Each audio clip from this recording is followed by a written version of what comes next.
शुभकामनाएं देता हूँ और मेरे मुख्याध्यापक के तौर पर मैं अपने 2 शब्द आपको मेरे मनोगत के तौर पर सुनाता हूँ।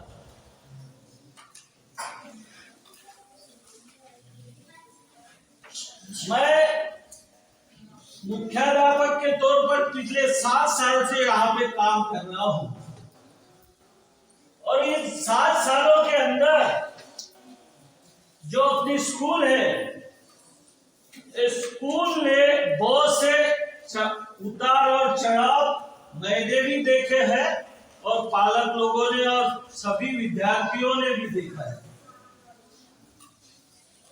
अभी लास्ट 3 साल पहले या 2 साल से कंटिन्यू कोविड-19 था और इन सभी को, और ये कोविड-19 की जो महामारी थी और पूरे दुनिया के अंदर सबसे अच्छा अगर कोई देश होगा इस महामारी का मुकाबला जो किया और जो वो अपने भारत देश ने किया, और इस महामारी के उपरांत भी आज अपन 76वां स्वतंत्रता दिन यहाँ पे मना रहे हैं अपने स्कूल में। ये मेरे लिए, आप सभी के लिए बहुत ही खुशी की बात है कि नहीं है? हाँ, 2 साल पहले अपन कहाँ थे? घर में थे, सभी अपने अपने घर में थे, कोई किसी से मिलता नहीं जुलता नहीं था। आज भी कई देशों में लॉकडाउन की पोजीशन है, लेकिन अपने भारत देश का जो वैक्सीन है वो दुनिया में सबसे प्रभावशाली वैक्सीन अपने भारत देश का है। और ये जो प्राप्ति है, बनाने वाला तो हिंदुस्तानी है और ये स्वतंत्रता भारत की सबसे बड़ी उपलब्धि है। नहीं तो पहले भी जो महामारियां आई है उसमें बहुत से लोगों की डेथ हुई, लेकिन अपने इस भारत सरकार ने और इस भारत के लोगों ने इसका अच्छे से मुकाबला किया और आज अपन इकट्ठा इस महोत्सव के ऊपर जमे हुए हैं और अपन आनंद से ये महोत्सव मना रहे हैं। ये एक उपलब्धि के तौर पर देखा जाए तो ये महत्वपूर्ण बात है और हमारे स्कूल के लिए भी ये महत्वपूर्ण बात है। साथ ही में अभी आपको इतिहास तो पता होगा कि भारत स्वतंत्र कब हुआ। इसके पहले मैडम ने बताया आपको 15 अगस्त 1947 को भारत स्वतंत्रता हुआ।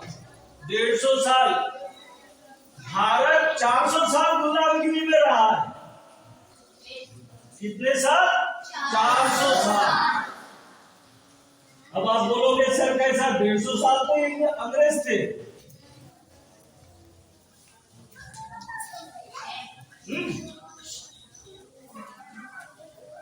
आप अगर प्राचीन इतिहास देखोगे तो प्राचीन इतिहास में आपको भारत का इतिहास सब जानने को मिलेगा।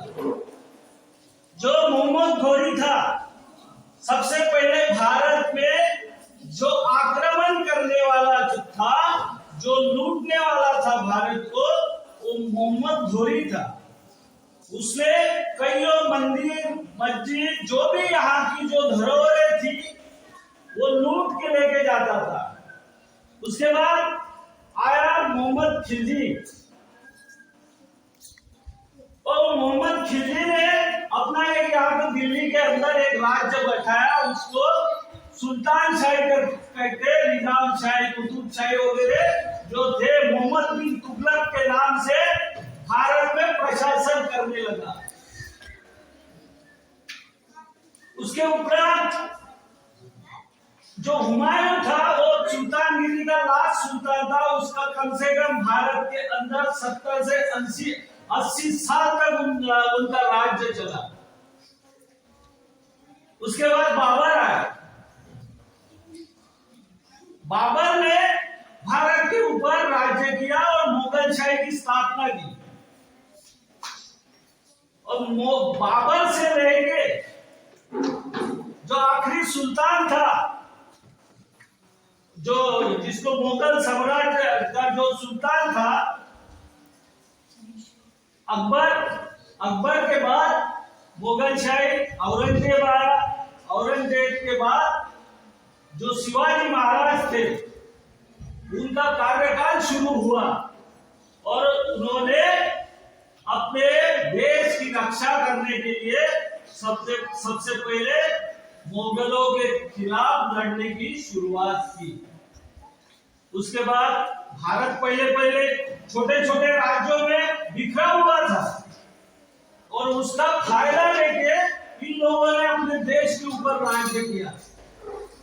अगर भारत आज का भारत होता, इकट्ठा भारत होता, तो इन लोगों की शान नहीं थी अपने देश के ऊपर राज्य करने की।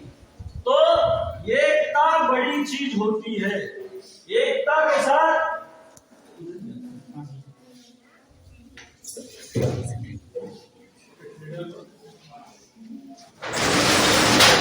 एकता में इतनी ताकत होती है कि जो भी परकीय आक्रमणकारी होता है वो 10 बार सोचेगा अपने देश के ऊपर आक्रमण करने के लिए।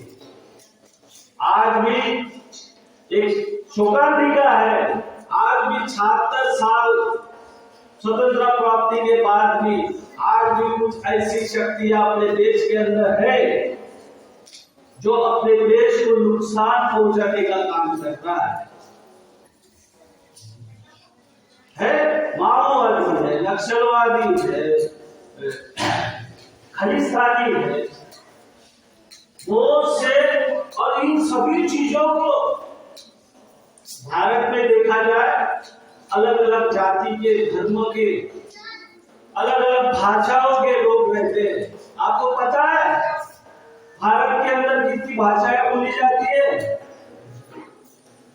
दुनिया के अंदर ऐसा कोई देश नहीं होगा कि जहां पे इतनी भाषाएं बोली जाती है। 336 प्रकार की भाषा भारत के अंदर बोली जाती है और 18 लैंग्वेजेस अपनी भारत की आधिकारिक भाषाएं है। ऐसा विविधतापूर्ण देश, अलग अलग विविधता है, भाषाएं अलग, रिलीजन अलग, गॉड अलग, फिर भी अपन एक साथ रह रहे हैं। इसका जो अपने को जो स्वतंत्रता प्राप्त करके दिया, जिन लोगों ने अपने को स्वतंत्रता प्राप्त करके दिया, उन लोगों की मेहरबानी है। उसमें कोई जात धर्म का नहीं था, एक जात के लोग नहीं थे, अलग अलग धर्म के लोग थे और उन्होंने एक साथ मिलके भारत को स्वतंत्रता प्राप्त करके दिया। गांधी जी ने कोई शस्त्र के बिना, बोला है भजन है, बिना खड़ग बिना ढाल, कौन सा भजन था? बिना शस्त्र के उन्होंने अंग्रेजों को यहां से भगा दिया। कुछ क्रांतिकारी भी थे जिन्होंने अपने उम्र 30 साल के अंदर जो सबसे पहले जो शहीद हुए 1857 इसमें जो मंगल पांडे थे, मंगल पांडे की उम्र 30 साल की थी। भगत सिंह 23 साल के अंदर शहीद हुए। सुखदेव, राजगुरु, चंद्रशेखर आजाद 32 साल के थे, जिन्होंने अपने देश के लिए जान दी। और अपन भारत देश ने युद्ध नहीं दिया है, अपनी स्वतंत्रता अनंत काल तक टिकना चाहिए, चिरकाल होना चाहिए। अगर कोई देश अपने देश के ऊपर आग दिखाता है तो भारत भी उससे आग दिखा के बात कर सकता है। ये स्वतंत्रता प्राप्ति की सबसे बड़ी उपलब्धिता है। बहुत सी ऐसी चीजें हैं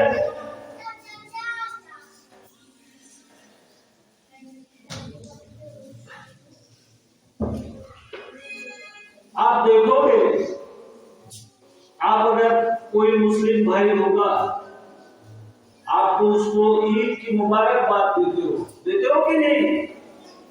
हाँ, अगर कोई जेल होगा, फांसी होगा, उसको आप गुड फ्राइडे की विश करते हो। आपको दिवाली में उनके तरफ से विश आती है। ये भाईचारा की उपलब्धि की बात है और ये सब भारतीय संविधान का इसमें बहुत बड़ा योगदान है। जो बहुत बड़ा राजा होगा उसको भी एक मतदान करने का अधिकार है और जो सर्वसामान्य इंसान होगा उसको भी एक ही मतदान करने का अधिकार है।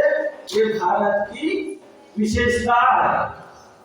आज दुनिया के अंदर सबसे अगर डेमोक्रेसी अगर कोई कंट्री होगी तो दुनिया के अंदर भारत है, क्योंकि भारत में ये कम्युनिटी के लोग नहीं है, फिर भी अपन एकता भाईचारा के साथ रहते हैं।